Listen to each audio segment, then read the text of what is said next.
Mass Maharaj Raviteja career ఇక ముగిసిపోయినట్లేనా? అదేంటి, మొన్నటికి మొన్న 2 సినిమాలు అనౌన్స్ చేశాడు కదా, అప్పుడే మనోడి కెరీర్ ఎలా ముగిసిందని షాక్ అవ్వద్దు.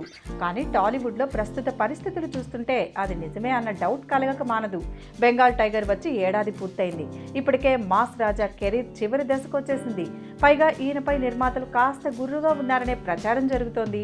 ప్రస్తుతం కమిట్ అయిన రాజా ది గ్రేట్, టచ్ చేసి చూడు సినిమాలపైనే రవితేజ ఫ్యూచర్ ఆధారపడి ఉంది. ఈ సినిమాలు సూపర్ హిట్ అయితే తప్ప మాస్ రాజా కెరీర్ గాడిన పడదు. ఇక ఇప్పుడు రవితేజకు టాలీవుడ్లో 3 యంగ్ హీరోలు ఎర్త్ పెట్టేస్తున్నారన్న చర్చలు వినపడుతున్నాయి. రవితేజ మార్కెట్ 25 కోట్లు. ఆయన సినిమా సూపర్ హిట్ అయితే మరో 5 కోట్లు అదనంగా వస్తాయి. ఇక ఇప్పుడు రెగ్యులర్గా 25 కోట్లు తీసుకొచ్చే హీరోలు చాలా మంది వచ్చేశారు.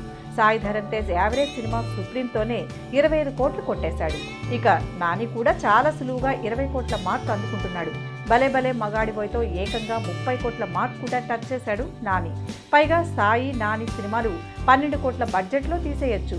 కానీ రవితేజతో సినిమా అంటే మనోడి రెమ్యూనరేషన్తో కలుపుకొని 25 కోట్ల పైమాటే. ఇక ఇప్పుడు శర్వానంద్ కూడా సులువుగా 20 కోట్ల మార్క్ టచ్ చేసేస్తున్నాడు. శర్వానంద్తో సినిమా అంటే 10 కోట్ల లోపే.